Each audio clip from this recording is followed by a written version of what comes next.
vemos que Jesús, después de haber despedido a la multitud, o cuando estaba despidiendo a la multitud, o antes de despedir a la multitud, que ellos habían alimentado, Jesús le había predicado.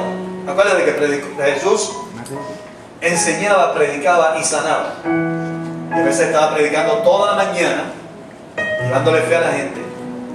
Luego por la tarde les predicaba algo y por la tardecita, el anochecer, comenzaba a sanar a la gente. Enseñaba, predicaba y sanaba. Ahora los discípulos están cansados, Jesús quiere ir al otro lado. Los discípulos se montan en la barca, le dicen, móntense en la barca y crucen al otro lado. Hay veces que Dios nos da unas órdenes a nosotros y nosotros tenemos que montarnos en esa palabra. Pero me llama mucho la atención que Jesús despide, le dice, vayan, pasen al otro lado, mientras tanto yo despido a la multitud.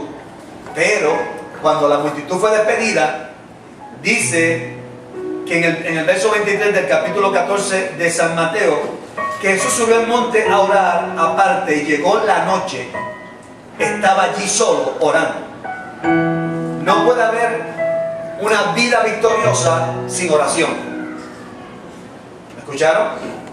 Volví y repito, no puede haber una vida victoriosa sin oración. La oración congregacional es buena. La hacemos aquí, o esta mañana la hicimos en el altar, y oramos unos por otros y oramos en voz alta. Pero está la oración íntima, la oración donde tú tienes que subir al monte o a tu lugar. Cuando hablo de monte, estoy hablando de tu lugar secreto, sea el closet de tu casa, sea la sala, sea la playa, sea un lugar secreto. Cuando hablo de ese lugar secreto, estoy hablando de monte. Pero tienes que estar tú solo con Dios. Eso se llama intimidad. En la intimidad es donde nos preñamos de cosas grandes. En la intimidad fue donde tú preñaste a tu mujer. Y tu mujer pudo concebir y dar a luz un hijo o una hija. En la intimidad nos preñamos de cosas grandes, de visiones grandes, de cosas grandes. Quiere decir que no hay victoria sin oración. Lo he podido experimentar en mi vida como pastor.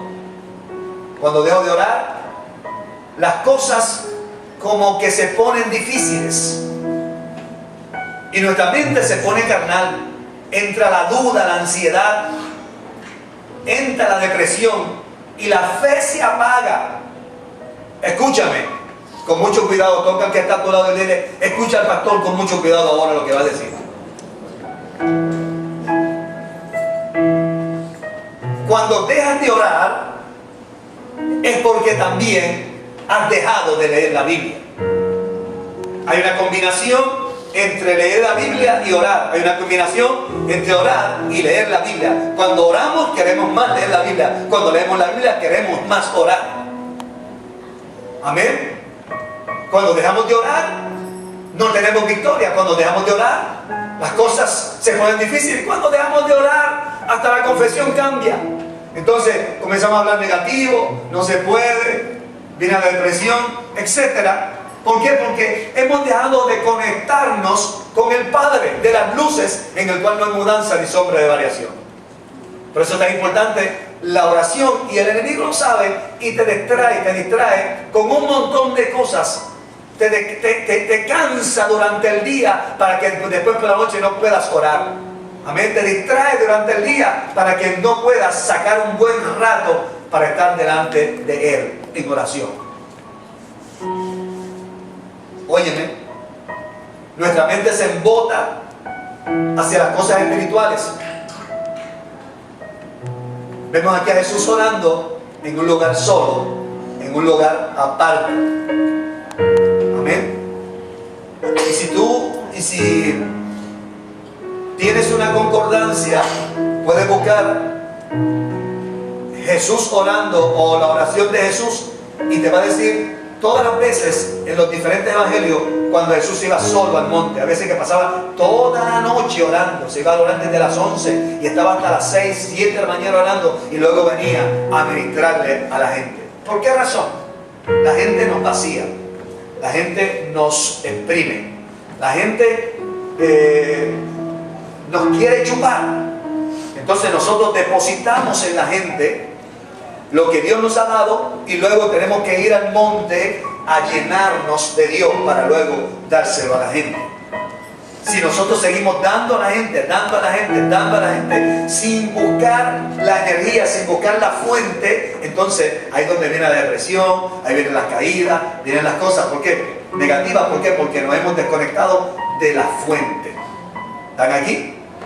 Toca al que está a tu lado y dile, ya el pastor empezó a predicar. Dice.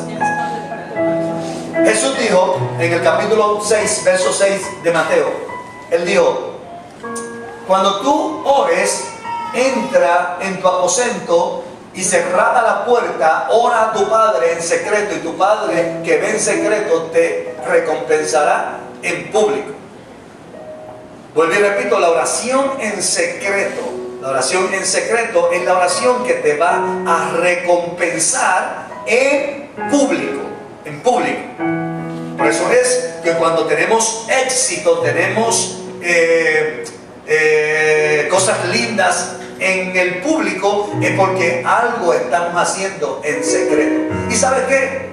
Al Señor no le interesa mucho, ni le llama mucho la atención lo que tú haces en público. Al Señor le interesa más lo que tú haces en secreto. Por eso es que lo que tu vida secreta es la vida más importante delante de Dios. Tu vida secreta, tal vez la vida secreta tuya yo no la conozco, ni tú conoces mi vida secreta, amén. Y tal vez tú puedes, que nosotros decimos a nadie le importa mi vida secreta, yo hago con mi vida lo que me da la gana, porque en mi secreto nadie conoce nada. Pero lo que yo hago en secreto, tarde o temprano se va a presentar, se va a ver, se va a manifestar en la palabra correcta en público. Siempre lo que tú hagas en secreto se va a recompensar, se va a manifestar en público.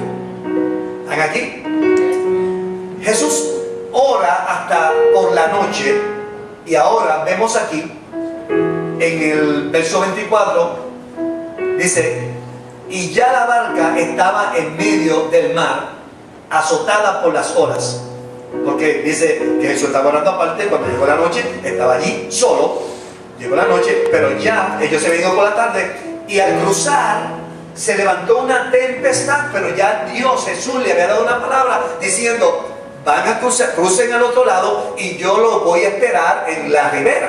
Yo no sé cómo yo me voy a ir, pero sinceramente cuando él dice yo los voy a esperar en la ribera, él sabía cómo él iba a llegar allá, porque eso no tiene problema. Está el agua, eso caminando por encima de las aguas.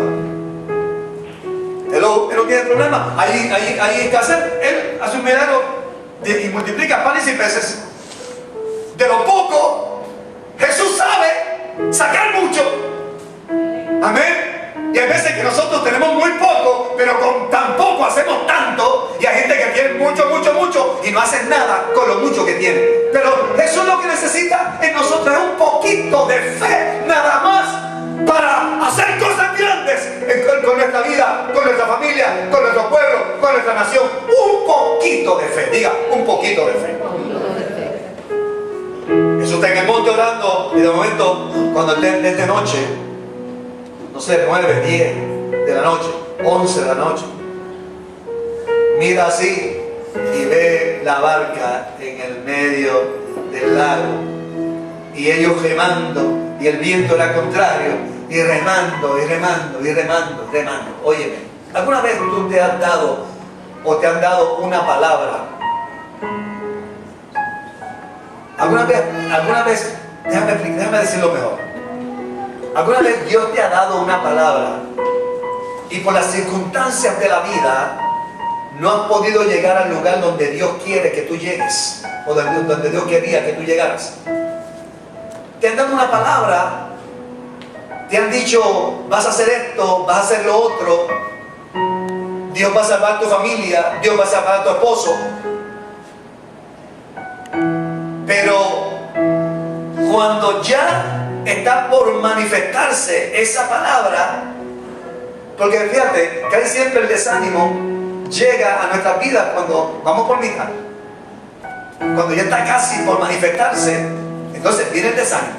Créame, mi hermano, hace como algunas 4 semanas atrás, casi un mes, entré al templo y cuando entré, sinceramente, tenía, escúcheme hermano, tenía a un demonio aquí hablándome y a otro aquí hablándome. Los oí cuando llegué solo, me metí al baño, observé, miré. Cuando miré todo, el enemigo me habla y me dice: ¿cómo lo vas a lograr ahora? Hacer esto, ¿cómo tú lo vas a lograr? Ya que voy por la mitad, ahora el enemigo trae un desánimo, pero horrible. Y hoy yo quiero hablarles a ustedes de cómo enfrentar los temores que están dentro de nuestra mente, que prácticamente son paradigmas, son ideas que por años tal vez nuestros padres, abuelos, el mismo sistema, el entorno, la familia, la escuela nos enseñó, incluso a veces que hay pastores, sacerdotes, gente que se llaman religiosos, que lo que hace es infundir miedo, porque tú oyes gente hablando de terremotos y hablando de maremotos y no hagas esto y las cosas tan malas y que esto y que lo otro. Entonces todo eso se va metiendo en nuestro espíritu, se va metiendo en nuestra mente y se hace como una barrera que no vemos, una barrera invisible, que hay veces que no la vemos, pero sabemos que está ahí. Y escuché la voz del enemigo que me decía: no lo vas a lograr, no lo vas a lograr, no lo vas a lograr. ¿Por qué no te vas? ¿Por qué no te vas? ¿Por qué no te vas por tu pueblo? ¿Por qué no te vas para Estados Unidos? ¿Por qué no dejas a otra persona que termine esto? ¿Alguien sabe de lo que estoy hablando? Dios me dio la palabra que lo terminara, que lo hiciera, y ahora el enemigo se mete en el medio. ¿Por qué? Por las circunstancias negativas, falta de dinero, falta de recursos, falta de alguien que nos ayude, etcétera, etcétera, etcétera. Entonces, wow, digan aleluya o digan algo. Mira, Dios no se enfoca, y esto te va a cambiar, Dios no se enfoca en lo que te está pasando, sino Él se enfoca hacia dónde tú vas. Quiero explicar. Dios le dijo: pasen al otro lado. Pero en el momento de pasar al otro lado hay una tormenta, se levanta una tormenta. Dios no se enfoca en la tormenta, porque es necesario que las tormentas de la vida lleguen a nosotros. Y hay tres clases de tormenta.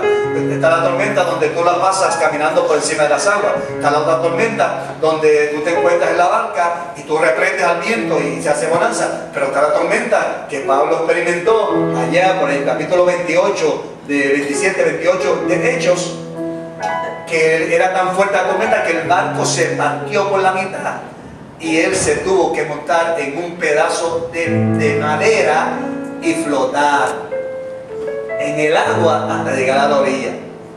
Hello, hay momentos en que tú tienes que flotar. Perdiste el barco, perdiste este trabajo, perdiste X o Y cosa, pero no he perdido la vida, estoy vivo y estoy flotando. Amén. Se perdió el aparejo, se perdió el barco, se perdió la guitarra, se perdió la casa, se perdió el auto, se perdió toda la finca, pero yo todavía estoy flotando. Amén. Hay tormentas que tú vas a tener que flotar en ellas, pero las tormentas son necesarias en la vida para que nosotros aprendamos a tomar carácter, para que nosotros aprendamos, amén, a no vivir por lo que yo veo, sino a vivir por fe. Diga, por fe. Por fe.